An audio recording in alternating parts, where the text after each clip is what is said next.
എല്ലാവർക്കും ഗീതാ രാജയോഗ സപ്താഹത്തിൻ്റെ ഈ ഒരു പുതിയ അധ്യായത്തിലേക്ക് ഹൃദ്യമായ സ്വാഗതം. ആത്മാവിൻ്റെ അനശ്വരതയെ സൂചിപ്പിക്കുന്ന ഒരു ശ്ലോകത്തോടെ ഇന്ന് നമുക്ക് ആരംഭിക്കാം.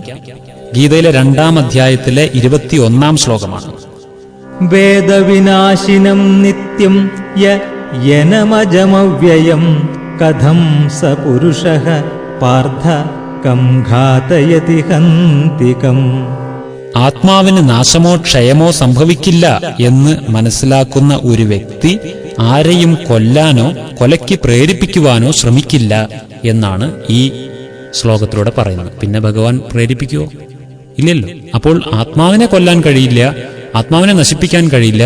അപ്പോൾ ശത്രുവിനെ ഇല്ലായ്മ ചെയ്യല് ഒരു കൊലപാതകത്തിലൂടെ സാധ്യമല്ല എന്നുള്ളത് ഗീതയിൽ തന്നെ സ്പഷ്ടമാണ്. നമ്മൾ ആദ്യ ഭാഗത്തിൽ സൂചിപ്പിച്ചതുപോലെ ഗീത യുദ്ധശാസ്ത്രമല്ല, ഗീത യോഗശാസ്ത്രമാണ് എന്നുള്ളതിന്റെ ഒരു തെളിവ് കൂടി നമുക്കിവിടെ കിട്ടിയിരിക്കുകയാണ്. ഇപ്പൊ ഇതിന്റെ തൊട്ടു മുമ്പിലുള്ള ശ്ലോകത്തിൽ നമ്മൾ ഒരു വ്യക്തിയെ വധിച്ചു കഴിഞ്ഞാൽ അടുത്ത ജന്മത്തിൽ ആ വ്യക്തി ശത്രുവായിട്ട് തന്നെ തുടരും എന്ന് പറഞ്ഞല്ലോ. അപ്പോൾ അതിലേക്ക് നമുക്ക് മനസ്സിലാവേണ്ടത് ഈ അടുത്ത ജന്മം എന്നൊന്നുണ്ടോ? ഇതിനെ നമ്മൾക്കൊന്ന് മനസ്സിലാക്കണം. ഗീതയിലെ ഇനിയൊരു ശ്ലോകത്തിൽ നമ്മൾ ഈ അടുത്ത ജന്മം എന്താണ് ഈ പുനർജന്മം, ഇതിനെക്കുറിച്ചും വ്യക്തമാക്കുന്ന ചില ഭാഗങ്ങളിലേക്ക് കടക്കുകയാണ്.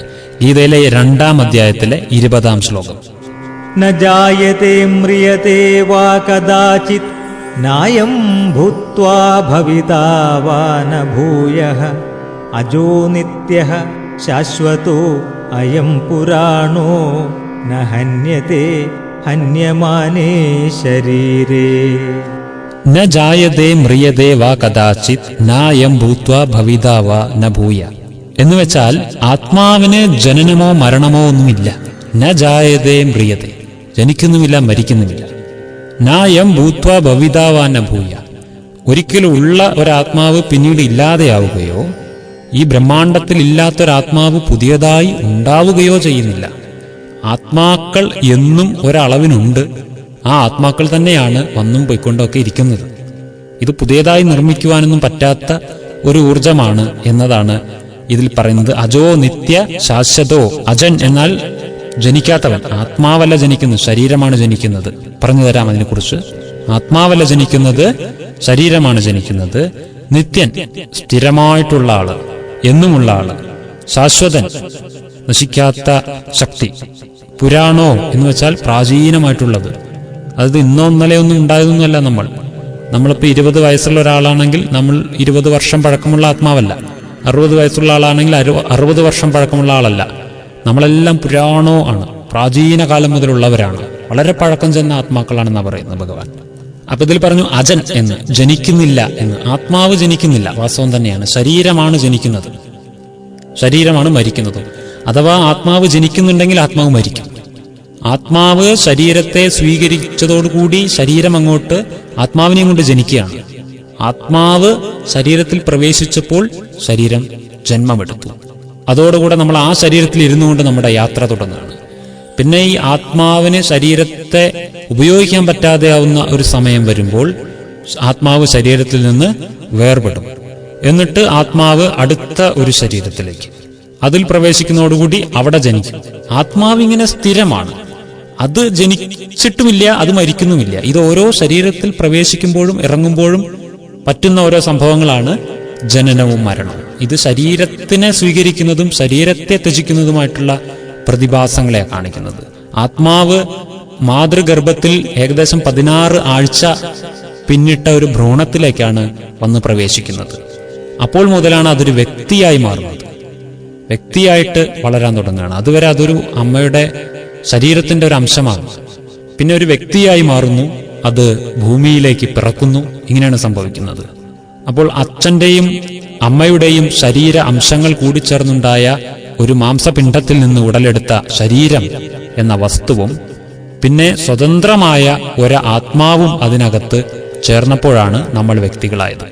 അഥവാ ഈ ആത്മാവ് എന്ന് പറയുന്ന ഭാഗം അതിലേക്ക് കൃത്യസമയത്ത് പ്രവേശിച്ചില്ലായിരുന്നു എങ്കിൽ ജനിക്കുന്നത് വെറും ജഡമായിരിക്കും, അത് ഒരു വ്യക്തി ആയിരിക്കുകയില്ല. അങ്ങനെയും സംഭവിക്കലുണ്ടല്ലോ. ആത്മാവില്ലാത്ത ശരീരം, അതിനെ നമ്മൾ മനുഷ്യൻ അംഗീകരിക്കലില്ല, അതൊരു ജഡമായിരിക്കും. അപ്പോൾ ആത്മാവും ശരീരവും ചേർന്ന് നമ്മൾ പുറത്തേക്ക് വരികയാണ് ജനനത്തിലൂടെ. പിന്നെ ആത്മാവ് ശരീരത്തെ വേർപിരിഞ്ഞു പോകുന്നതാണ് മരണം. ഇതിൽ ദുഃഖിക്കാനൊന്നുമില്ല എന്നാണ് ഗീത നമ്മളെ പഠിപ്പിക്കുന്നത്. ഇത് സ്വീകരിച്ച പോലെ അഴിച്ചു വെക്കുകയാണ്. ഒരു ശ്ലോകം ഇനി അടുത്ത ഒരു ശ്ലോകത്തിൽ ഇത് വ്യക്തമാക്കുന്നുണ്ട്. വാസാംസി ജീർണാനി യഥാ വിഹായ നവാനി ഗൃഹ്ണാതി നരോ അപരാണി തഥാ ശരീരാണി വിഹായ ജീർണാന്യന്യാനി സംയാതി നവാനി ദേഹി.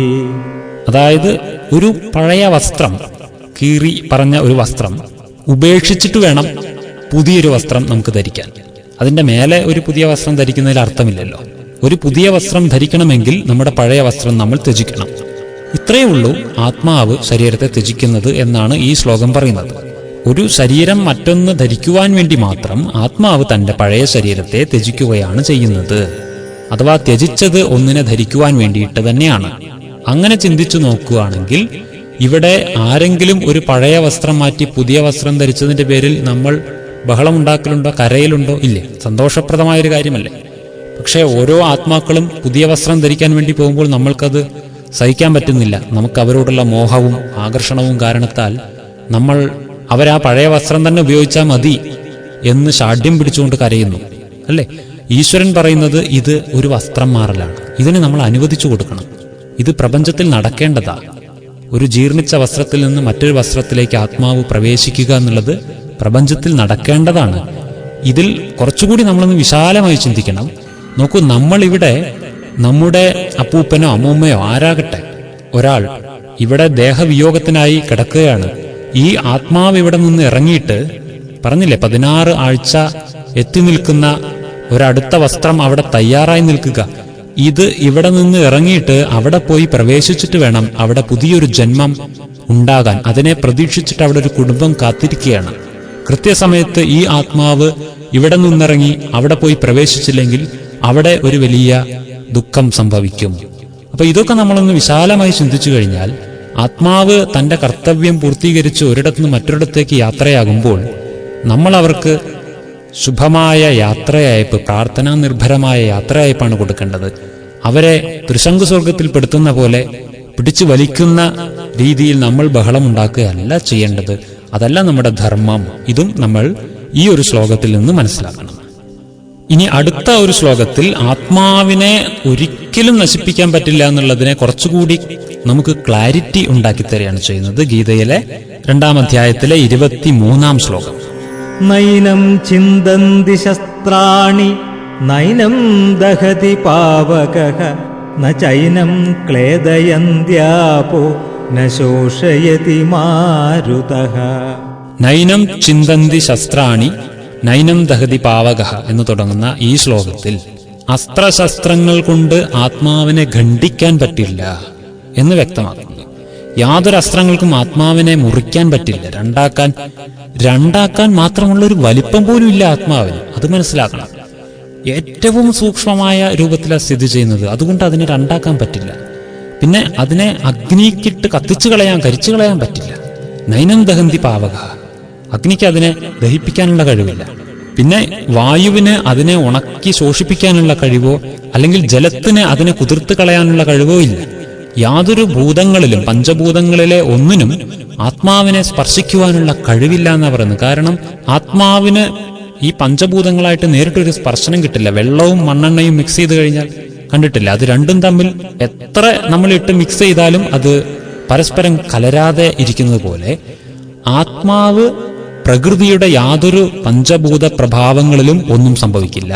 ആത്മാവിന് യാതൊരു തരത്തിലും നാശം സംഭവിക്കില്ല. അതിനുകൂടി വേണ്ടിയിട്ടാണ് ആത്മാ ഈ സൂക്ഷ്മമായ രൂപത്തിൽ തന്നെ സ്ഥിതി ചെയ്യുന്നത് എന്ന് നമ്മൾ മനസ്സിലാക്കണം. ആത്മാവിന്റെ ഈ സൂക്ഷ്മമായ സ്ഥിതി ആത്മാവിനെ നാശത്തിൽ നിന്ന് രക്ഷിക്കാനും കൂടി വേണ്ടിയിട്ടാണ്. നമ്മളൊരു ഉദാഹരണം എടുത്ത് നോക്കൂ. ഒരു ആന മറിഞ്ഞു വീണു കഴിഞ്ഞാൽ മരിച്ചു എന്നാ പറയുക. ആന വീണാ പിന്നെ എണീക്കില്ല, ചരിഞ്ഞു എന്ന് പറയുന്നത് കേട്ടിട്ടില്ലേ? വീഴുന്നത് മരിക്കുമ്പോഴാ. ഒരു മനുഷ്യൻ വീണാലോ ഒന്ന് കയ്യോ കാലോ ഒടിയുന്നേ ഉള്ളൂ. ഒരു പൂച്ച വീണാലോ അത് കുറച്ചു നേരം അവിടെ ഇരുന്നിട്ട് പോകും, അത്രേ സംഭവിക്കുള്ളൂ. അതിന് ഒരു ഉറുമ്പ് വീണാലോ ഒന്നും സംഭവിക്കില്ല, കാരണം അത് വളരെ സോഫ്റ്റ് ആയിട്ട് വന്ന് വീഴും. അപ്പോൾ ചെറുതാകും തോറും അപകട സാധ്യത കുറയുകയാണ്. മനസ്സിലാക്കണം. അപ്പോൾ ഏറ്റവും ചെറിയ രൂപത്തിൽ സ്ഥിതി ചെയ്യുന്ന ആത്മാവിന് എന്തെങ്കിലും അപകടം സംഭവിക്കുമോ? എന്തെങ്കിലും ശോഷണം സംഭവിക്കുമോ? ഇല്ല. ആത്മാവിന് നാശമേ ഇല്ല. എന്നാൽ ആത്മാവിന് സംഭവിക്കുന്ന ഒരു നാശത്തെക്കുറിച്ചും ഗീതയിൽ സ്പഷ്ടമാക്കുന്നുണ്ട്. ആത്മാവിന് മരണം സംഭവിക്കില്ല, പക്ഷെ ആത്മാവിനൊരു തരം ക്ഷയം സംഭവിക്കും. അത് ആത്മാവിലെ മൂല്യങ്ങളുടെ ക്ഷയമാണ്. ആത്മാവിനെ വധിക്കുക എന്ന് വെച്ചാൽ ആത്മാവിലെ മൂല്യങ്ങളെ വധിക്കലാണ്. ആത്മാവിലെ സദ്ഗുണങ്ങൾ നശിക്കലാണ് ആത്മാവിന്റെ നാശം. അതായത് അതിനൊരു ഉദാഹരണം, ഒരു തീക്കട്ടയിൽ ഇരിക്കുന്ന തീപ്പൊരികൾ തീക്കട്ടയിൽ ഇരിക്കുന്നിടത്തോളം അത് ജ്വലിച്ചുകൊണ്ടിരിക്കും. തീക്കട്ടയിൽ നിന്ന് ആ തീപ്പൊരി പറന്നു പൊങ്ങിയാൽ കുറച്ച് മുകളിലേക്ക് പോകുമ്പോഴേക്ക് എന്താവും? അതിലെ തേജസ് കെട്ട് അതൊരു കറുത്ത സാധനമായിട്ട് മാറും. അതൊരു ഭസ്മ കണികയായിട്ട് മാറും. ഇതുപോലെ ഈശ്വര സംഘത്തിൽ ഇരിക്കുന്ന ഒരാത്മാവ് ജ്വലിച്ചുകൊണ്ടിരിക്കുകയും ഈശ്വര സംഘത്തിൽ നിന്ന് അകലുമ്പോൾ ആത്മാവിന്റെ ആ ജ്വാല കുറയുകയും അതിന്റെ തേജസ് കുറയുകയും പതുക്കെ പതുക്കെ ആത്മാവ് ഒരു ഇരുട്ടിലേക്ക് വരികയും ചെയ്യുന്നു. ഇതാണ് ആത്മാവിനേൽക്കുന്ന ക്ഷയം. ഇത്തരത്തിലുള്ള ഒരു ക്ഷയം സംഭവിക്കുമ്പോൾ നമ്മൾ എന്തു ചെയ്യണം? വീണ്ടും ഭഗവത് സംഘത്തിലേക്ക് നമ്മൾ വീണ്ടും മുഖം തിരിക്കുക. അതിലൂടെ നമ്മുടെ തേജസ് വീണ്ടെടുക്കുവാൻ സാധിക്കും. ഇതിനാണ് നമ്മൾ ഇപ്പോൾ ഈ രാജയോഗ ശിബിരം, ഗീതാ രാജയോഗ ശിബിരം പഠിക്കുന്നത് തന്നെ. ഇനി അടുത്ത ഒരു ശ്ലോകത്തിൽ നമ്മുടെ ജനനം, ജീവിതം, മരണം, ഇതിനെ മൂന്നിനെയും ഈശ്വരൻ ഒന്നുകൂടി വ്യാഖ്യാനിച്ചു തരികയാണ്. ഗീതയിലെ 2-ാം അധ്യായത്തിലെ 28-ാം ശ്ലോകം. അവ്യക്താദീനി ഭൂതാനി വ്യക്തമധ്യാനി ഭാരത അവ്യക്തനിധനാന്യേവ തത്ര കാ പരിദേവന. ഈ ശ്ലോകത്തിൽ പറയുന്നത് എല്ലാ രചനയും, അതായത് ഈശ്വരന്റെ രചനകളായ എല്ലാ ആത്മാക്കളും ആരംഭത്തിൽ അവ്യക്ത രൂപത്തിലായിരിക്കുമെന്നും മധ്യത്തിൽ അത് വ്യക്തത്തിലേക്ക് വരുമെന്നും അന്ത്യത്തിൽ വീണ്ടും അത് അവ്യക്തത്തിലേക്ക് പോകുമെന്നാണ് പറയുന്നത്. അതായത് ജനിക്കുന്നതിന് മുൻപ് അവ്യക്തത്തിലേക്ക് മാറുന്നു. അതായത് പൂർവജന്മത്തിലെ ശരീരത്തിൽ നിന്നും വേർപെട്ട് അവ്യക്ത സ്വരൂപത്തിലേക്ക് വരുന്ന ആത്മാവ് വീണ്ടും ഒരു ജന്മത്തിന്റെ ആദിയിൽ അവ്യക്ത രൂപത്തിലാണ് ഇരിക്കുന്നത്. പിന്നീട് ആത്മാവ് ശരീരത്തിലേക്ക് പ്രവേശിക്കുമ്പോൾ മധ്യകാലത്തിൽ, അതായത് ശരീരത്തിലുള്ള സമയത്ത് വ്യക്തമാകുന്നു. ശരീരത്തിലൂടെ ആത്മാവ് പ്രകടമാകുന്നു. വീണ്ടും അന്തിമ സമയത്ത് എന്ത് സംഭവിക്കുന്നു? അത് അവ്യക്തത്തിലേക്ക് തന്നെ പോകുന്നു. അപ്പോൾ ഇടയിൽ പ്രകടമാകുന്നു ആത്മാവ് ശരീരത്തിലൂടെ. ശരീരമില്ലാത്തപ്പോഴും, അതായത് ശരീരം സ്വീകരിക്കുന്നതിന് മുൻപും ശരീരം ത്യജിച്ചതിന് ശേഷവും ആത്മാവുണ്ട്. അതതിന്റെ അവ്യക്തമായ ഒരു രൂപത്തിലേക്ക് ഇരിക്കുകയാണ്. ആ ഒരു അവസ്ഥയിലേക്ക് അത് വന്നിരിക്കുകയാണ്. ശരീരത്തിലേക്ക് വരുമ്പോൾ അത് പ്രകടമാകുന്നു എന്ന് മാത്രം. അതായത് ശരീരത്തിലേക്ക് ആത്മാവ് പ്രവേശിക്കുമ്പോഴാണ് ആത്മാവിന് ശരീരത്തിലൂടെ പ്രകടമാവാൻ പറ്റുന്നത്. ശരീരമില്ലാതെ ആത്മാവിന് തന്റെ പ്രഭാവം ഒന്നും കാണിക്കാൻ കഴിയില്ല. ഇനി ശരീരത്തിന് ആത്മാവില്ലാതെ അതിന്റെ പ്രഭാവവും കാണിക്കാൻ കഴിയില്ല. ഇത് രണ്ടും പരസ്പര പൂരകങ്ങളാണ്. ഇത് നമ്മൾ മനസ്സിലാക്കണം. ഒരു ബലൂണിന് ആ ബലൂണിന്റെ ആകൃതി കാണിച്ചു തരണമെങ്കിൽ അതിനകത്ത് കാറ്റ് കയറണം. കാറ്റിന് ഒരാകൃതി പോലെ ആവണമെങ്കിൽ അതൊരു ബലൂണിനകത്ത് കയറണം. ഇതുപോലെയാണ്. ഇത് രണ്ടും വേർപെട്ട് നിൽക്കുന്ന സമയത്ത് രണ്ടിന്റെയും പ്രഭാവം നമുക്ക് മനസ്സിലാക്കാൻ പറ്റുന്നില്ല. അതുപോലെ ആത്മാവ് ശരീരത്തിലേക്ക് പ്രവേശിക്കുമ്പോഴാണ് ആത്മാവിന്റെ പ്രഭാവവും ശരീരത്തിന്റെ പ്രഭാവവും അവിടെ നമുക്ക് ഉപയോഗത്തിലേക്ക് വരുന്നത് എന്നാണ് ഈ ശ്ലോകം നമുക്ക് മനസ്സിലാക്കി തരുന്നത്.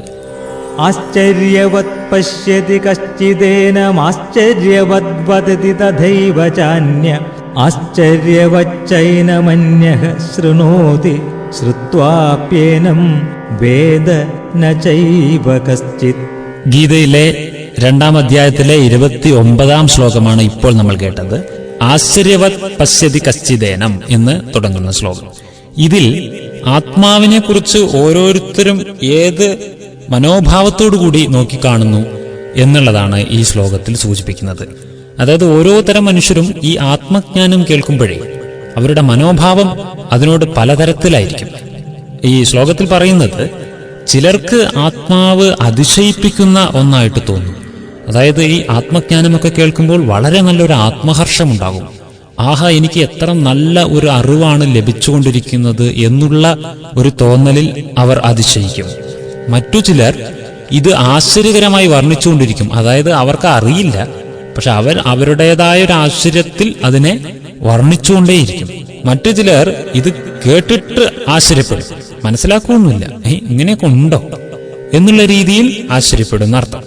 ഇനി ചിലർ ഇത് കേട്ടാൽ കേട്ടില്ലെങ്കിലും ഒന്നും മനസ്സിലാക്കില്ല, ഇതിലൊന്നും ഒന്നും ഇല്ല എന്നുള്ള രീതിയിൽ ഇതിനെ വിലയിരുത്തും.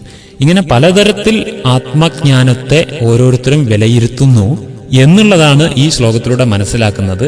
എന്നാൽ ഇവരെല്ലാം ആത്മാക്കൾ തന്നെയാണ്. ഇവരംഗീകരിച്ചാലും ശരി അംഗീകരിച്ചില്ലെങ്കിലും ശരി ആ ആത്മാവ് തന്നെയാണ്. ആത്മാവിനെ അംഗീകരിക്കാതെ ഇരിക്കുന്ന ആളും ആത്മാവ് തന്നെയാണ്. നാവ് കൊണ്ട് എനിക്ക് സംസാരിക്കാൻ അറിയില്ല, ഞാൻ ഊമയാണ് എന്ന് ഒരാൾ പറയുന്ന പോലെയാണ്. അയാൾ പറഞ്ഞല്ലോ, പിന്നെ എങ്ങനെ ഊമയാവും? ഇതുപോലെ ആത്മാവ് ഇല്ല എന്ന് പറയുന്നവര് പോലും ആത്മാവാണ്. ഇതാണ് ഈ ശ്ലോകത്തിലൂടെ നമ്മൾ മനസ്സിലാക്കുന്ന മറ്റൊരു കാര്യം. ഇനി ആത്മാവ് പുനർജനിക്കുന്നതിനെ കുറിച്ചും ആത്മാവ് ശരീരം ത്യജിച്ചു പോകുമ്പോൾ കൂടെ കൊണ്ടുപോകുന്ന ആത്മീയ സമ്പാദ്യത്തെക്കുറിച്ചും നമുക്ക് മനസ്സിലാക്കണം. യേഷാതേ അഭിഹിത സാഖ്യേ ബുദ്ധിർയോഗേ ത്വിമാം ശൃണു ബുദ്ധ്യാ യുക്തോ യയാ പാർത്ഥ കർമ്മബന്ധം പ്രഹാസ്യസി. ഇവിടെ ഭഗവാൻ കർമ്മബന്ധനങ്ങളിൽ നിന്ന് മുക്തമാകാനുള്ള വിദ്യ അർജുനന് പറഞ്ഞു കൊടുക്കാൻ തുടങ്ങുകയാണ്. ഭഗവാൻ ഒരു ചാപ്റ്റർ മാറ്റുകയാണ്. അതായത് ഇത്രയും നേരം ഞാൻ നിനക്ക് പറഞ്ഞു തരാനുള്ള ജ്ഞാനമെല്ലാം പറഞ്ഞു തന്നു കഴിഞ്ഞു. ഇനി അതായത് ആത്മാവിനെ കുറിച്ചിട്ടുള്ള ജ്ഞാനം ഒരുവിധം ഞാൻ പൂർത്തീകരിച്ചിരിക്കുന്നു. ഇനി കർമ്മബന്ധനത്തിൽ നിന്ന് മുക്തമാകാനുള്ള മാർഗങ്ങളിലേക്ക് നമുക്ക് കടക്കാം എന്നാണ് പറയുന്നത് ഈ ശ്ലോകത്തിൽ. ഈ ശ്ലോകത്തിന് മുൻപ് നമ്മൾ ഒരുപാട് ശ്ലോകങ്ങൾ വിട്ടിട്ടുണ്ട്. ആ ശ്ലോകങ്ങളിലെല്ലാം അർജുനന്റെ സ്വധർമ്മം ഓർമ്മിപ്പിക്കുകയാണ് ചെയ്യുന്നത് ഭഗവാൻ. അർജുനൻ ഒരു ക്ഷത്രിയൻ എന്ന നിലയ്ക്ക് അർജുനന്റെ സ്വധർമ്മത്തെ ഓർമ്മിപ്പിക്കുന്ന ശ്ലോകങ്ങൾ, അതായത് 30-ാം ശ്ലോകം മുതൽ 38-ാം ശ്ലോകം വരെയും അർജുനന്റെ സ്വധർമ്മം അനുഷ്ഠിക്കേണ്ടതിന്റെ ആവശ്യകതയെക്കുറിച്ച് വിവരിക്കുകയാണ്. ഇവിടെ നാം ഓരോരുത്തരും ചിന്തിക്കേണ്ട വിഷയം എന്താണെന്ന് വെച്ചാൽ നമ്മുടെ സ്വധർമ്മം എന്താണെന്നുള്ളതാണ്. സാഹചര്യവശാൽ അർജുനന്റെ സ്വധർമ്മം എന്താണോ ആ സ്വധർമ്മത്തെക്കുറിച്ച് ഭഗവാൻ ബോധിപ്പിച്ചു കൊടുക്കുന്നത് പോലെ ഇവിടെ നാം ഓരോരുത്തരും അർജുനന്മാരാകാൻ പഠിക്കുന്നവരായത് കാരണത്താൽ നമ്മുടെ സ്വധർമ്മത്തെ നമ്മൾ ഇവിടെ പഠിക്കേണ്ടിയിരിക്കുന്നു. എന്താണ് നമ്മുടെ സ്വധർമ്മം? നമ്മൾ ആരാണ്? നമ്മൾ ആത്മാക്കളാണ്. അങ്ങനെ ഇരിക്കെ നമ്മൾ സ്വയം ചോദിക്കുക, ആത്മാവിന്റെ സ്വധർമ്മം എന്താണ്? കടമകളോ ബാധ്യതകളോ അല്ല ഇവിടെ ഉദ്ദേശിച്ചത്. സ്വധർമ്മം എന്ന് പറഞ്ഞാൽ ഉടനെ പറയും അച്ഛനമ്മയെ നോക്കുക, കുട്ടികളെ നോക്കുക, അങ്ങനെയുള്ള കാര്യങ്ങൾ പറയും. അതിനെ കടമകൾ, ഉത്തരവാദിത്തങ്ങൾ എന്നാ പറയുന്നത്. ഇവിടെ ഉദ്ദേശിച്ച ചോദ്യം നമ്മുടെ സ്വധർമ്മം, നമ്മുടെ സ്വധർമ്മം, സ്വയത്തിന്റെ ധർമ്മം, ആത്മാവിന്റെ ധർമ്മം, ആത്മധർമ്മം എന്താണ്? ആത്മാവിന്റെ ഭാവം, മറ്റൊരർത്ഥത്തിൽ പറഞ്ഞാൽ സ്വഭാവം എന്നും പറയാം. എന്താണ് നമ്മളുടെ നാച്ചുറൽ ആയിട്ടുള്ള നേച്ചർ? ഇതാണ് ഇവിടെ ചോദ്യം. സ്വധർമ്മം എന്നുള്ളതാണ്. അതെന്താണെന്ന് ഒന്ന് ചിന്തിച്ചു നോക്കിയേ. കുറച്ചുകൂടി മനസ്സിലാകുന്ന ഭാഷയിൽ ചോദിച്ചാൽ എന്താണ് നമ്മുടെയൊക്കെ സ്വഭാവം എന്നുള്ളതാണ്. ഇപ്പോൾ പിടികിട്ടിയിട്ടുണ്ടാവും. ഇപ്പൊ സ്വഭാവം നമ്മൾ പറയും എന്റെ സ്വഭാവം വളരെ മോശമാണ്, ഇങ്ങനെയൊക്കെ പറയുന്ന ആളുകളുണ്ട്. ഒരു കാര്യം മനസ്സിലാക്കേണ്ടത്, ആരുടെയും സ്വഭാവം മോശമല്ല. എല്ലാവരുടെയും സ്വഭാവം ഉത്തമമാണ്. സ്വഭാവത്തിന്റെ അഭാവം ഉണ്ടാകുമ്പോഴാണ് നമ്മളൊക്കെ മോശമാകുന്നത്. അപ്പോൾ എന്താണ് നമ്മുടെ സ്വഭാവം, സ്വധർമ്മം? ഇതിനെക്കുറിച്ച് ചിന്തിക്കുക. നമ്മുടെ സ്വഭാവം മോശമാണെന്ന് ഒരിക്കലും ഇനി നമ്മൾ പറയരുത്. സ്വഭാവത്തിന്റെ അഭാവമാണ് നമ്മളെ മോശമാക്കുന്നത്. നമ്മുടെ സ്വഭാവം എന്ന് പറയുന്നത് ശാന്തിയാണ്. മനസ്സിലായോ? അതിന്റെ അഭാവമാണ് എല്ലാ പ്രശ്നങ്ങൾക്കും കാരണം. ശാന്തിയുടെ അളവ് കുറയുന്നതാണ് സമസ്ത പ്രശ്നങ്ങളുടെയും അടിവേര്, മൂലകാരണം. അപ്പോൾ ആത്മാവിന്റെ സ്വധർമ്മമാണ് ശാന്തി. ഇതാണ് നമ്മൾ ഇവിടെ മനസ്സിലാക്കേണ്ടത്. ശാന്തിയാണ് ആത്മാവ്, ആത്മാവിലാണ് ശാന്തിയുള്ളത്. എന്നാൽ വളരെ വലിയൊരു വിരോധാഭാസം നമ്മൾ കണ്ടുവരുന്നത്, ഇന്ന് ഈ ലോകത്തിലുള്ള മനുഷ്യർ കൂടുതലും ശാന്തിക്ക് വേണ്ടി അലയുന്നു എന്നുള്ളതാണ്. ശാന്തി എവിടെ കിട്ടും?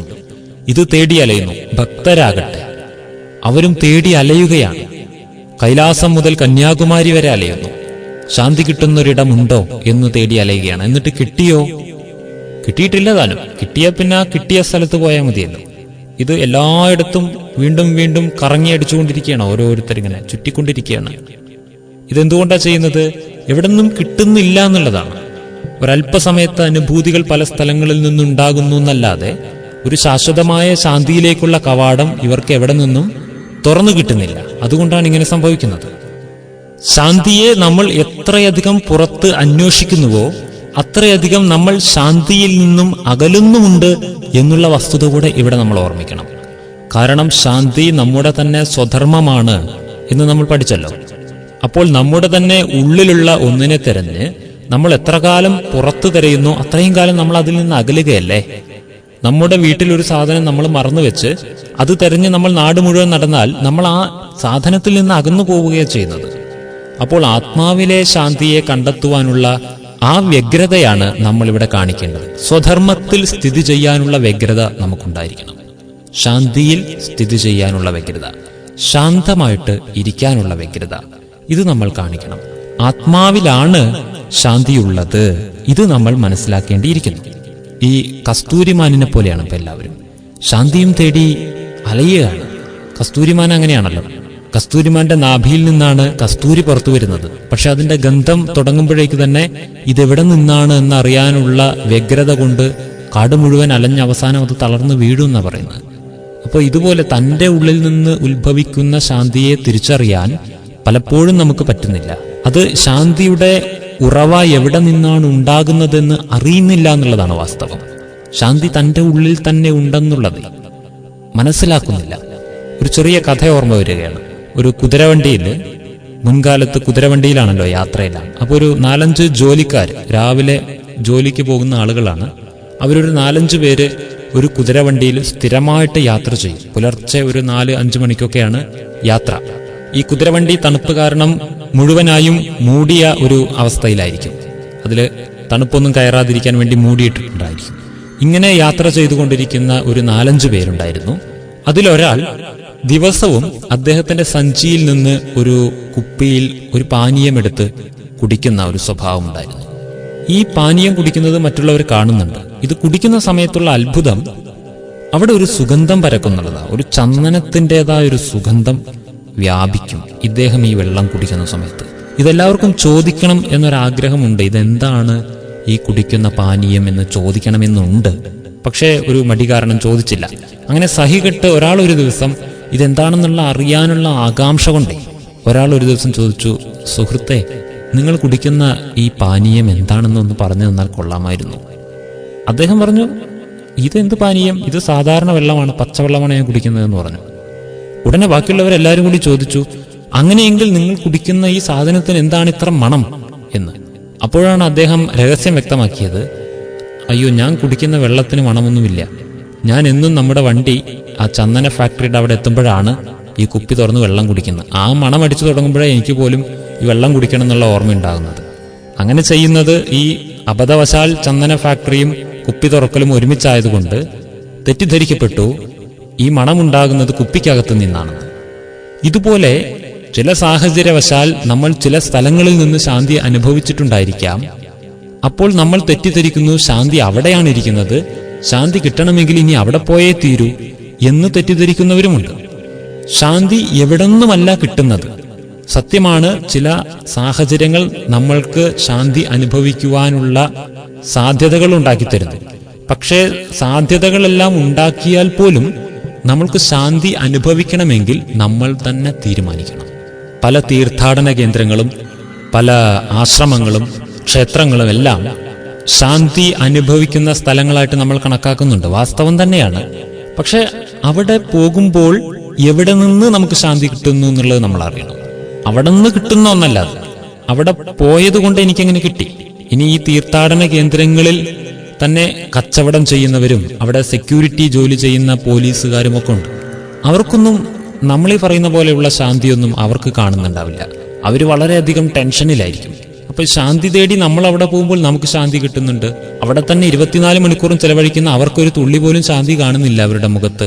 അതിൽ നിന്ന് മനസ്സിലാക്കേണ്ടത് നമ്മുടെ ഭാവനയും നമ്മുടെ മനസ്സ് ആത്മാവിലേക്ക് അടുത്തിരിക്കുന്ന ആ ഒരു അവസ്ഥയും കൂടി ചേർന്നപ്പോൾ നമുക്കവിടെ ശാന്തി അനുഭവഭേദ്യമായി. ആത്മാവിനകത്ത് ശാന്തി നമ്മൾക്ക് സ്വയം അനുഭവിക്കാൻ കഴിഞ്ഞു. അപ്പോൾ നമ്മിലേക്ക് തന്നെ മുഖാമുഖമാക്കുന്ന ഒരു ഉപകാരമാണ് ഈ തീർത്ഥസ്ഥാനങ്ങളും അതുപോലുള്ള മഹാത്മാക്കളും ഒക്കെ ചെയ്തു തരുന്നത്. നമ്മെ നമുക്ക് നേരെ തിരിച്ചു തരികയാണ്. അപ്പോൾ നമുക്ക് നമ്മുടെ ഉള്ളിലെ തന്നെ ശാന്തിയെ അനുഭവിക്കാൻ കഴിയുകയാണ്. അല്ലാതെ ഈ ലോകത്ത് എവിടെയും ശാന്തി നമ്മളെയും കാത്തിരിക്കുന്നില്ല. ഇത് നമ്മുടെ ഉള്ളിൽ തന്നെ ഉള്ളതാ. ആത്മാവിനകത്തുള്ള മൂലഗുണമാണ് ശാന്തി. സപ്തഗുണങ്ങളിൽ ഒന്നാണ് ശാന്തി. ഈ ശരീരം പഞ്ചഭൂതങ്ങളാൽ നിർമ്മിക്കപ്പെട്ടിരിക്കുന്നു എന്ന് പറഞ്ഞില്ലേ, ഇതുപോലെ ആത്മാവ് സപ്തഗുണങ്ങളാലാണ് നിർമ്മിക്കപ്പെട്ടിരിക്കുന്നത്. എങ്ങനെ സ്ഥൂലമായ സൂര്യന്റെ പ്രകാശത്തിൽ സപ്തവർണ്ണങ്ങൾ അടങ്ങിയിരിക്കുന്നോ, നമ്മൾ പഠിക്കുമല്ലോ മഴവില്ലിലെല്ലാം കാണുന്ന സപ്തവർണ്ണങ്ങളെക്കുറിച്ച്. സൂര്യന്റെ പ്രകാശത്തിൽ, വെളുത്ത പ്രകാശത്തിൽ 7 വർണ്ണങ്ങൾ അടങ്ങിയിരിക്കുന്നത് പോലെ ആത്മാവാകുന്ന പ്രകാശത്തിൽ 7 ഗുണങ്ങളാണ് അടങ്ങിയിരിക്കുന്നത്. 7 ഗുണങ്ങളാൽ സമ്പുഷ്ടമായതാണ് ആത്മാവ്. ഏതെല്ലാമാണ് ഈ 7 ഗുണങ്ങൾ? സ്നേഹം, ജ്ഞാനം, ശാന്തി, ശക്തി, ആനന്ദം, സുഖം, പരിശുദ്ധി. ഇവയാണ് 7 ഗുണങ്ങൾ. ഈ 7 ഗുണങ്ങളാലാണ് ആത്മാവ് നിലനിൽക്കുന്നതും. ഈ 7 ഗുണങ്ങൾ തന്നെയാണ് ആത്മാവ്. അപ്പോൾ ഈ 7 ഗുണങ്ങളിൽ ഒന്നാണ് ശാന്തി. അപ്പോൾ ശാന്തിക്ക് വേണ്ടി നമ്മൾ എവിടേക്കാണ് തിരയേണ്ടത്? ആത്മാവിലേക്കാ. സുഖത്തിന് വേണ്ടി നമ്മൾ എവിടേക്കാ തിരയേണ്ടത്? ആത്മാവിലേക്കാ. സന്തോഷത്തിന് വേണ്ടിയാണെങ്കിലും ജ്ഞാനത്തിന് വേണ്ടിയാണെങ്കിലും എല്ലാത്തിനും നമ്മൾ ആത്മാവിലേക്ക് തിരിയേണ്ടിയിരിക്കുന്നു. ആത്മാവിലേക്ക് തിരിയാത്തിടത്തോളം നമ്മളൊന്നും പഠിക്കില്ല, നമ്മളൊന്നും മനസ്സിലാക്കില്ല, ബുദ്ധി ഉദിക്കുന്നില്ല അവിടെ. വിവേകാനന്ദ സ്വാമി പറഞ്ഞിരിക്കുന്നത്, ഒരു വ്യക്തിയുടെ ഉള്ളിൽ ജന്മനാൽ തന്നെ ഉള്ള ദിവ്യതയെ, കഴിവുകളെ പുറത്തേക്കെടുക്കുന്ന പ്രതിഭാസത്തിന്റെ പേരാണ് വിദ്യാഭ്യാസം. അല്ലാതെ പുറത്തുള്ള കുറേ കാര്യങ്ങളെയൊക്കെ എടുത്ത് അകത്തേക്ക് കയറ്റി വയ്ക്കുന്ന പരിപാടിയെ വിദ്യാഭ്യാസം എന്ന് പറയില്ലെന്നും, അകത്തുള്ള ഇതിനെയെല്ലാം പുറത്തേക്കെടുക്കുന്ന പരിപാടിയെ പറയുന്ന പേരാണ് എന്ത്? വിദ്യാഭ്യാസം. ഇതുകൊണ്ട് നമ്മൾ യഥാർത്ഥ വിദ്യാഭ്യാസം, ആത്മവിദ്യ, നമ്മൾ നമ്മുടെ മറ്റ് വിദ്യാഭ്യാസത്തിന്റെ കൂടെ തന്നെ നേടേണ്ടിയിരിക്കുന്നു.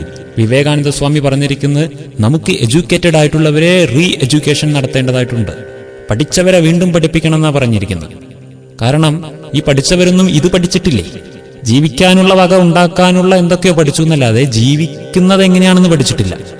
ജീവിതത്തെക്കുറിച്ച് പഠിച്ചിട്ടില്ല. ജീവിതത്തിന് വേണ്ട ബാക്കിയൊക്കെ പഠിച്ചിട്ടുണ്ട്, ജീവിതം എന്താണെന്ന് പഠിച്ചിട്ടില്ല. ആ പഠിപ്പാണ് സ്പിരിച്വാലിറ്റി. സ്പിരിച്വാലിറ്റി എന്ന് പറഞ്ഞു കഴിഞ്ഞാൽ നമ്മുടെ ജീവിതത്തിന്റെ സയൻസാണ് സ്പിരിച്വൽ സയൻസ്. ജീവിതത്തെക്കുറിച്ച് പഠിക്കുന്ന സിദ്ധാന്തമാണ് സ്പിരിച്വാലിറ്റി. അതൊരു വിശ്വാസമോ ഒരു മതത്തിന്റെ കുത്തകയോ അങ്ങനെയൊന്നുമല്ല. ആത്മീയത മതവുമായിട്ടോ വിശ്വാസവുമായിട്ടോ ഒന്നുമല്ല ബന്ധം, നമ്മുടെ ജീവിതവുമായിട്ടാണ്. ജീവിതവുമായി ബന്ധപ്പെട്ട ജീവിതത്തിന് ശ്വാസം എങ്ങനെ അനിവാര്യമാണോ അതുപോലെ അനിവാര്യമായ മറ്റൊന്നാണ് ആത്മീയത. അപ്പോൾ ഈ ആത്മീയതയെ വളർത്തിയെടുക്കുന്നതിലൂടെ നമ്മൾ നമ്മുടെ ജീവിതത്തെയാണ് വളർത്തിയെടുക്കുന്നത്. ഇതും നമ്മൾ മനസ്സിലാക്കണം. തൻ്റെ ജീവിതത്തെ വളർത്തിയെടുക്കാതെ, തൻ്റെ ജീവിതത്തെ വളർത്തിയെടുക്കുക എന്ന് വെച്ചാൽ തൻ്റെ ഉള്ളിലെ ദിവ്യ ഗുണങ്ങളെ പരിപോഷിപ്പിച്ചെടുക്കാത്ത ഒരു ആധ്യാത്മിക പദ്ധതി വ്യർത്ഥമാണ്. അങ്ങനെ ഒരു പദ്ധതി കൊണ്ട് ഉപയോഗമൊന്നും ഇല്ല എന്നാണ് ഗീത നമ്മളെ പഠിപ്പിക്കുന്നത്. നമ്മുടെ ഉള്ളിലുള്ള ദിവ്യതയെ പുറത്തേക്കെടുക്കുന്നതായിരിക്കണം ആധ്യാത്മികമായ കർമ്മങ്ങളെല്ലാം. ഒരിക്കലൊരു ഭക്തൻ ഒരു തീർത്ഥാടനത്തിന് പുറപ്പെട്ടു. ഒരു മഹത്തായ തീർത്ഥാടനം, മാസങ്ങൾ നീണ്ട തീർത്ഥാടനത്തിന് വേണ്ടി പുറപ്പെട്ടു. അപ്പോൾ അദ്ദേഹത്തിന്റെ ഒരു ഗുരുസ്വാമി ഉണ്ടായിരുന്നു. ആ ഗുരുസ്വാമിയോട് ചോദിച്ചു, സ്വാമി, ഞാനിങ്ങനെ ഒരു തീർത്ഥാടനത്തിന് പോവുകയാണേ, ഇത് നല്ലതാണോ? ഇത് അങ്ങയുടെ അഭിപ്രായം എന്താ ഇങ്ങനെ ചെയ്യുന്നത് കൊണ്ട് എന്നൊരു അഭിപ്രായ അന്വേഷണം നടത്തി. അപ്പോൾ ഗുരുസ്വാമി പറഞ്ഞു, അഭിപ്രായമൊക്കെ ഞാൻ പിന്നീട് പറയാം, നീ ആദ്യം പോയിട്ട് വരുമെന്ന് പറഞ്ഞു. അങ്ങനെ ഇദ്ദേഹത്തെ തീർത്ഥാടനത്തിന് പറഞ്ഞു വിട്ടു. പോകുന്ന സമയത്ത് കയ്യിലൊരു തേങ്ങ കൊടുത്തു. എന്നിട്ട് പറഞ്ഞു, നീ എവിടെയെല്ലാം മുങ്ങുന്നുവോ അവിടെയെല്ലാം ഈ തേങ്ങയെ മുക്കണം. നീ എന്തെല്ലാം വാരി പൂശുന്നുവോ നെറ്റിയിലും മറ്റുമായി, അതെല്ലാം ഇതിലും തേച്ചു വിടണം. നീ ചെയ്യുന്നതൊക്കെ ഇതിനെ കൊണ്ട് ചെയ്യിപ്പിക്കണം, സെയിം ആയിട്ട് ചെയ്യണം. എന്നിട്ട് തിരിച്ചു വരൂ, ഞാൻ അപ്പോൾ അഭിപ്രായം പറയാം എന്ന് പറഞ്ഞു. അങ്ങനെ വളരെ കാലങ്ങൾക്ക് ശേഷം ഇദ്ദേഹത്തിന്റെ ദീർഘമായ തീർത്ഥാടനങ്ങൾക്ക് ശേഷം സ്വാമി പറഞ്ഞതുപോലെയൊക്കെ ചെയ്ത ആ തേങ്ങയെ തിരിച്ചു കൊണ്ടു കൊടുത്തു. ഒറ്റ നോട്ടത്തിൽ അത് തേങ്ങയാണെന്നൊന്നും തോന്നില്ല. ആ രീതിയിൽ അതിന് രൂപമാറ്റം ഉണ്ടായിരിക്കുന്നു, വലിയ പരിവർത്തനം ഉണ്ടായിരിക്കുന്നു അതിനെ കാണുമ്പോൾ. സ്വാമിക്ക് തേങ്ങ കൊടുത്തു. സ്വാമി പറഞ്ഞു, എനിക്ക് വേണ്ട, നീ പോയി കറി വെച്ച് കഴിക്കൂ, എന്നിട്ട് നാളെ വരൂ എന്ന് പറഞ്ഞു. അങ്ങനെ ഇദ്ദേഹം പോയി കറി വെച്ച് കഴിച്ചു. പിറ്റേ ദിവസം വന്നു. എങ്ങനെയുണ്ടായിരുന്നു കറി എന്ന് ചോദിച്ചു സ്വാമി. ഇദ്ദേഹം പറഞ്ഞു, സാധാ കറി, മാറ്റമൊന്നുമില്ല. ഉടനെ ഗുരുവിൻ്റെ ഉത്തരം വന്നു, ഇതുതന്നെയാണ് നിന്നെക്കുറിച്ചും എനിക്ക് പറയാനുള്ളത്. നീ ഇപ്പൊ ഇത്രയും കാര്യങ്ങൾ ചെയ്തു വന്നിട്ടും കാര്യമൊന്നുമില്ലാന്ന് ചുരുക്കം. അദ്ദേഹം പറഞ്ഞതിന്റെ പൊരുൾ അതായിരുന്നു. എന്താ ഇതിൽ നിന്ന് മനസ്സിലാക്കേണ്ടത്? ആ തേങ്ങയെ ഒരു നോട്ടത്തിൽ കണ്ടപ്പോൾ ഒരുപാട് മാറ്റങ്ങൾ സംഭവിച്ചിരിക്കുന്നു, തീർത്ഥാടനം കഴിഞ്ഞു വന്ന തേങ്ങ. പക്ഷേ കറി വെച്ച് കഴിച്ചു നോക്കുമ്പോൾ മാറ്റമൊന്നും സംഭവിച്ചിട്ടില്ലതായി. കാരണം കടുകട്ടിയായൊരു ആവരണം ഈ തേങ്ങയുടെ പുറത്തുണ്ടല്ലോ, ചിരട്ട എന്ന ആവരണം. ഇതിനകത്തേക്ക് പുറമെ നടന്ന യാതൊന്നും ഏറ്റിട്ടില്ല. അതുകൊണ്ട് ഇതിനകത്ത് പരിവർത്തനം ഒന്നും സംഭവിച്ചിട്ടില്ല. അതുകൊണ്ട് തേങ്ങ കൊണ്ടുള്ള ഉപയോഗത്തിലേക്ക് വരുമ്പോൾ ഒരു മാറ്റവും അവിടെ സംഭവിച്ചിട്ടില്ല.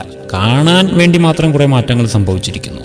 ഇതുപോലെ ശരീരബോധത്തിൽ ഉറച്ചിരിക്കുന്ന ഒരു മനുഷ്യൻ ഏതുതരം ആത്മീയ കർമ്മങ്ങളിൽ മുഴുകിയാലും മാറ്റങ്ങൾ സംഭവിക്കുക ബുദ്ധിമുട്ടാണ് എന്നാണ് ഈ സ്വാമി തൻ്റെ ആ ശിഷ്യന് നൽകിയ ഉപദേശം. താൻ എപ്പോൾ ആത്മബോധത്തിലേക്ക് ഉണരുന്നുവോ, അഹങ്കാരവും ത്യജിക്കുന്നുവോ, അതിനുശേഷം ചെയ്യുന്ന ആത്മീയ കർമ്മങ്ങൾക്ക് മാത്രമേ ആന്തരികമായ പരിവർത്തനം ഉണ്ടാക്കാൻ ഉള്ള ശേഷിയുള്ളൂ. അല്ലാത്തത് ഈ ചിരട്ടയ്ക്ക് പുറത്തെ മാറ്റം മാത്രമായിരിക്കും. അകത്ത് മാറ്റങ്ങൾ സംഭവിക്കാൻ അതുകൊണ്ട് സാധിക്കുകയുമില്ല. അതുകൊണ്ട് താൻ ശാന്തിയും സമാധാനവും സന്തുഷ്ടതയും സംതൃപ്തിയും ഐശ്വര്യവും ആഗ്രഹിക്കുന്നുണ്ടെങ്കിൽ തൻ്റെ ആന്തരികമായ പരിവർത്തനത്തിനു വേണ്ട പരിശീലനമാണ് നേടേണ്ടത്. ആത്മബോധത്തിൽ അധിഷ്ഠിതമായ ധ്യാന പരിശീലനമാണ് സ്വയം നമ്മൾ നേടിയെടുക്കേണ്ടത്. ഇതിനു വേണ്ട ഉപദേശങ്ങളാണ് ഈ കഴിഞ്ഞ അനേക ശ്ലോകങ്ങളിലൂടെ ഭഗവാൻ നമുക്ക് പറഞ്ഞു തന്നിട്ടുള്ളത്. ഇപ്പോൾ നമ്മൾക്ക് മനസ്സിലായ കാര്യങ്ങൾ ഒന്നുകൂടി നമുക്കൊന്ന് ആവർത്തിക്കാം. നമ്മളിപ്പോൾ ഇത്രയും കടന്നു വന്നതിൽ ആത്മാവിനെ കുറിച്ച് മനസ്സിലാക്കി, ഞാൻ ആത്മാവാണെന്നും ഇതെന്റെ ദേഹമാണെന്നും മനസ്സിലാക്കി, ഞാൻ സ്ഥിരനാണ്, നാശമില്ലാത്ത ശക്തിയാണ്, എൻ്റെ ദേഹം മാത്രമേ നശിക്കുന്നുള്ളൂ എന്നുള്ള സത്യം മനസ്സിലാക്കി, ഞാൻ ആത്മാവ് ഒരു ജ്യോതിസ്വരൂപമായ സൂക്ഷ്മപ്രകാശമാണെന്നുള്ളത് മനസ്സിലാക്കി, ഞാൻ ആത്മാവ് ശരീര നിയന്ത്രണാർത്ഥം ഈ ശരീരത്തിൽ ഭ്രൂമധ്യത്തിലാണ് വസിക്കുന്നത് എന്ന് മനസ്സിലാക്കി, ഞാൻ ആത്മാവ് ശാന്തസ്വരൂപനാണ് എന്നുള്ളതും മനസ്സിലാക്കി. ഇനി നമ്മൾ മനസ്സിലാക്കേണ്ടത്, തന്റെ സ്വധർമ്മത്തെ മനസ്സിലാക്കിയ സ്ഥിതിക്ക് തന്റെ ഒരു കടമ കൂടി ഇനി നമ്മൾ മനസ്സിലാക്കണം. ശാന്തി ഈ ജഗത്തിലേക്ക് ഒഴുക്കുക എന്നുള്ളതാണ് നമ്മുടെ പ്രഥമമായ കർത്തവ്യം. ബാക്കി കർത്തവ്യങ്ങളൊക്കെ അതിനുശേഷമാണ് വരുന്നത്. നമ്മൾ ശാന്തസ്വരൂപ ആത്മാക്കളായത് കാരണത്താൽ നമ്മുടെ ജോലിയാണ് സഹജീവികൾക്ക് ശാന്തി ഒഴുക്കിക്കൊടുക്കുക. പലരും ഈ ബോധത്തിലേക്ക് എത്താത്തവരുണ്ട്. അവർക്ക് വേണ്ടി ശാന്തിയെ ഒഴുക്കിക്കൊടുത്ത് അവരെ കൂടി ശാന്തിയിലേക്ക് ആനയിക്കുക എന്നുള്ളതും നമ്മുടെ ഒരു കർത്തവ്യമാണ്. നമ്മൾ വിചാരിച്ചിരിക്കുന്ന ശാന്തിയും സ്നേഹവുമെല്ലാം നമ്മളിലേക്ക് കൊടുന്ന് ഒഴിക്കാനുള്ളതെന്നാണ്. ഇതൊന്നും നമ്മളിലേക്ക് കൊടുന്ന് ഒഴിക്കാനുള്ളതല്ല, ഇത് നമ്മളിൽ നിന്ന് ഒഴുക്കാനുള്ളതാണ്. എല്ലാവർക്കും ആഗ്രഹം, എനിക്ക് ശാന്തി വേണം, എനിക്ക് സ്നേഹം ആരും തരുന്നില്ല, സ്നേഹം വേണം, എനിക്ക് ബഹുമാനം വേണം, ഒക്കെ വേണം വേണമെന്നാ തോന്നുന്നത്. ഇതൊക്കെ എന്നിലേക്ക് കൊടുന്ന് ഒഴിച്ചു തരണമെന്നാ തോന്നുന്നത്. ഒരു കിണർ എനിക്ക് വെള്ളം വേണമെന്ന് പറയുന്നതിന് തുല്യമാണല്ലോ ഇത്. ഇത് അങ്ങോട്ടാണ് കൊടുക്കേണ്ടത്. ശാന്തിയും സ്നേഹവും സമാധാനവും സംതൃപ്തിയും ഒക്കെ ആത്മാവിനകത്തെ അസറ്റാണ്. ഇതിനെ നമ്മൾ അങ്ങനെ കൊടുത്തുകൊണ്ടിരിക്കുകയാണ് വേണ്ടത്. ഇത് ഇപ്പോൾ നടന്നുകൊണ്ടിരിക്കുന്നത് നേരെ തിരിച്ചാണ്. ഇതിനെ വീണ്ടും നമ്മൾ ഒന്നുകൂടി ശരിയാക്കി എടുക്കേണ്ടതായിട്ടുണ്ട്. അതുകൊണ്ട് നമ്മൾ ഈ ഒരു മന്ത്രം, മഹാമന്ത്രം മനസ്സിൽ ഓർമ്മിക്കൂ. എനിക്ക് ശാന്തി വേണമോ? ഞാൻ ശാന്തമായിരിക്കണം, എന്നാൽ എനിക്ക് ശാന്തി കിട്ടും.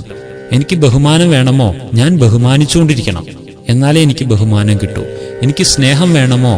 ഞാനൊരു സ്നേഹിയായിട്ടിരിക്കണം, സ്നേഹിക്കുന്ന ഒരാളായിട്ടിരിക്കണം, എന്നാൽ എനിക്ക് സ്നേഹം കിട്ടും. എനിക്ക് എന്തു വേണം? ഞാൻ അതായിട്ടിരിക്കണം, എന്നാൽ എല്ലായിടത്തുനിന്നും അത് കിട്ടും. എൻ്റെ ഉള്ളിലേതും എനിക്ക് കിട്ടും. അപ്പോൾ ഇത്രയും ശ്ലോകങ്ങളിലൂടെ ആത്മാവിനെ കുറിച്ചുള്ള വ്യക്തമായ ഒരു പരിചയമാണ് നമുക്ക് കിട്ടിയിരിക്കുന്നത്. ശാന്തിയിലേക്ക് കടന്നു ചെല്ലാനുള്ള മാർഗവും നമുക്ക് തുറന്നു കിട്ടിയിരിക്കുകയാണ്. ഇനിയുള്ള ശ്ലോകങ്ങളിലൂടെ ഭഗവാൻ നമുക്ക് കർമ്മബന്ധനത്തിൽ നിന്നും മുക്തമാകാനുള്ള, അതായത് നമ്മളിങ്ങനെ ഓരോ കാര്യങ്ങളൊക്കെ മനസ്സിലാക്കിയെങ്കിലും നമ്മൾക്ക് ജീവിതത്തിൽ നേരിടേണ്ടി വരുന്ന അപാരമായ ബുദ്ധിമുട്ടുകളും പ്രതിസന്ധികളും ഉണ്ട്. ഇതിനെയൊക്കെ തരണം ചെയ്യാനുള്ള ലളിതമായ ഉപായങ്ങളാണ് ഇനിയുള്ള ശ്ലോകങ്ങളിലൂടെ ഭഗവാൻ നമുക്ക് വർണ്ണിച്ചു തരുന്നത്. അടുത്ത ശ്ലോകം മുതൽ നമ്മൾ അതിലേക്ക് കടക്കുകയാണ്. ഇന്നത്തെ ഈ ഗീതാ രാജയോഗ സപ്താഹത്തിന്റെ ഈ അധ്യായം ഇവിടെ പൂർണ്ണമാകുന്നു. വീണ്ടും അടുത്ത അധ്യായത്തിൽ നമുക്ക് പുതിയ ശ്ലോകത്തിലൂടെ ആരംഭിക്കാം. ഓം ശാന്തി. ആത്മജ്ഞാനബോധം കൺകളിൽ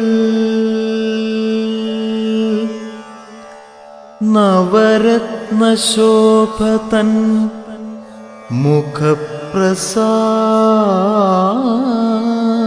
മുഖപ്രസാദം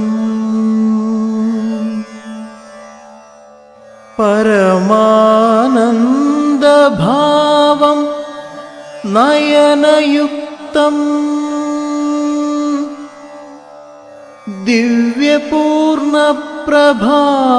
ദിവ്യപൂർണപ്രഭാമയ സത്കടാക്ഷം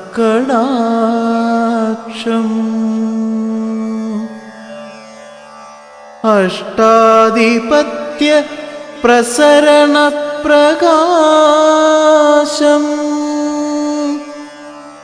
നിത്യചൈതന്യ നിരാകാരസ്വരൂപം